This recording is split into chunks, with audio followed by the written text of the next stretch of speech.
What's up, everybody? It's your man's KJ the Great, dropping another edition of All Sports Media TV. But first, I want to say I hope and pray everything is great your way. Now, we about to talk about it again. The day of reckoning, December 23rd. Ultimate fight card going down in Saudi Arabia. Yes, yes, yes. Now we're going to talk about the main event between former two-time heavyweight unified champion of the world, Anthony AJ Joshua, and all-in Otto Wallin, heavyweight title contender. Yes, yes, yes. Anthony Joshua is 26 wins, 3 losses, no draws, 23 wins by way of knockout. Otto Wallin is 26 wins, 1 loss, no draw, with 14 wins by way of knockout. Now, this fight is a very, very interesting fight. Big implications on 2024, as we already know that Deontay Wilder and Anthony Joshua have a potential fight deal, a 2-fight deal, as we just now learned, in place for 2024. And it'd be probably scheduled to take place sometime around March or April if both of Deontay Wilder and Anthony Joshua win their fights. Now, Anthony Joshua, as you guys know, he's on a 2-fight win streak after suffering back-to-back losses, a unanimous decision, and then a split decision to Alexander Usyk, the current unified heavyweight champion of the world. He first got back in the ring with his new trainer at the time, Derek James, the 2-time trainer of the year. And he got a unanimous decision over Jermaine Franklin. It wasn't his best outing. Anthony Joshua looked a little disinterested in the fight. He was slow, as a lot of us pointed out, a lot of us could see. I wouldn't necessarily say lethargic, but he just didn't look like himself. He didn't want to commit. He wasn't throwing punches in great combinations or any of that. But ultimately, he got the unanimous decision win. It was kind of tough outing, but he got in the ring again with the Nordic Nightmare, Robert Helenius, and he got a 7th round KO in that fight. With that fight, Anthony Joshua was he was more in tune with what Derek James was trying to implement with him as far as jabbing his way in and then throwing the right hand and moving certain ways. He definitely listened. He definitely looked better. But the thing about it that a lot of people and myself noticed that he got touched up just a little bit in that fight, but it was his second fight back. Robert Helenius touched him up, just like I said, just a little bit, but he ultimately got the 7th round KO. Now, let's talk about Otto Wallin. Otto Wallin, all in. He is on a 2-fight win streak as well. Oh, he's on a good little win streak. Let me clarify that. I'm just talking about his last 2 fights. He got a unanimous decision over Olguin, I believe is how you say his name, a unanimous decision. Otto Wallin is a southpaw. He boxed really well in that fight. He had a fight in September where he got a split decision over Gassiv, I believe is how you say his last name. He moved and boxed really well in that fight.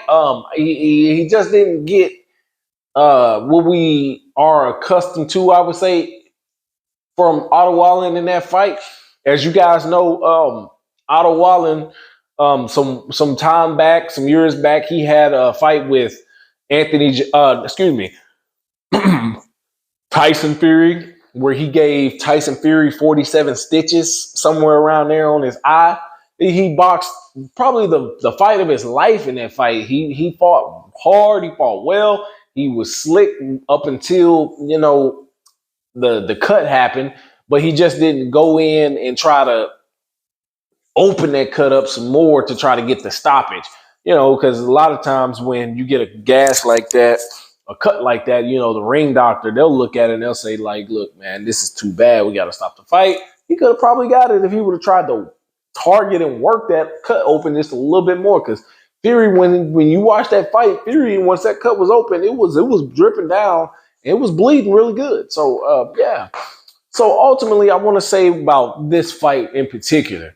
Now, we know that Alexander Usyk was a southpaw or is a southpaw, and he gave Anthony Joshua,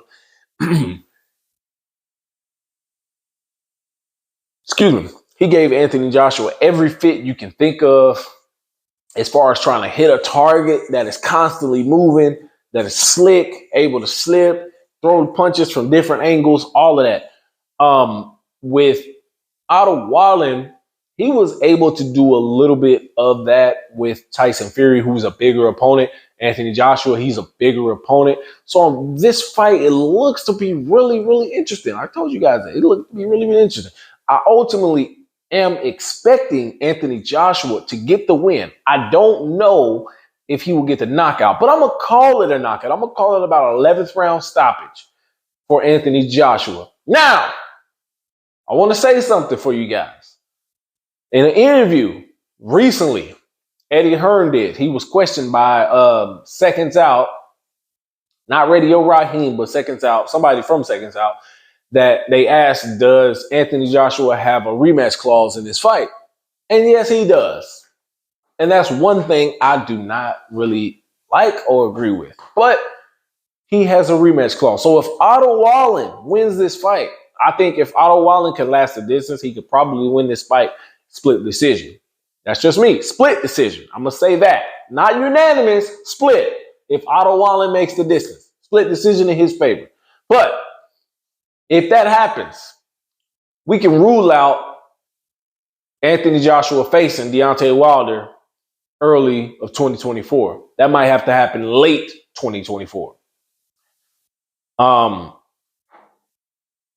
If Anthony Joshua wins, there is no rematch clause. So in my opinion, in order for this fight to lack the controversy, lack all the questions, Anthony Joshua needs a knockout. He needs a knockout in no less than 7 to 11 rounds, in my opinion. I'm gonna pick it. I said 11th round stoppage, not like he got knocked out cold type of deal, but he knocks him down maybe once or twice and then goes in and the referee stops it. That's what I'm gonna call it. Anthony AJ Joshua wins this fight in no less than 11 rounds. But tell me what you guys think. You think Anthony Joshua's gonna win this fight? If so, how? Will he win it unanimously, split decision, majority, or a KO at some point? Or do you think Otto Wallin is going to upset the apple cart, as they say? Will he upset Anthony Joshua and ruin the big plans for 2024 that the Saudis already have in line, Eddie Hearn and everybody else? Or will he knock out Anthony Joshua? Honestly, I feel like if Otto Wallin knocks out Anthony Joshua, you could put a stamp on his career as far as wanting to be heavyweight champion again. And I say that in full confidence because you've been stopped once because you went in, you took the opponent lightly, and then you just didn't have the heart after being embarrassed to continue. Then you suffered a unanimous decision loss in which you really didn't think you lost. You were surprised. Then you suffered a split decision loss and you acted a damn fool. Screaming and hollering, oh yeah, I'm not like Rafi Marciano. I'm not like one of these guys because I'm heavy. Doing all that bull crap, throwing the man's belts out the ring. I mean, they're your belts, but, he got to get his own belts. But, you doing all that. Well, I'm taking it back. You threw your belt out and the Ring Magazine belt. The Ring Magazine was his belt. The WBA was your belt. If I was Alexander Usyk, same thing I said then, I said now, I would have jaw-jacked you. But tell me what you guys think. I want to know who you got winning this fight. Tell me. Drop that comment in the comment section. Let me know what you guys think. Follow me on Instagram at All Sports Media TV. Follow me on my other Instagram at KJ the Great 09. Thank you guys for tuning in. Peace.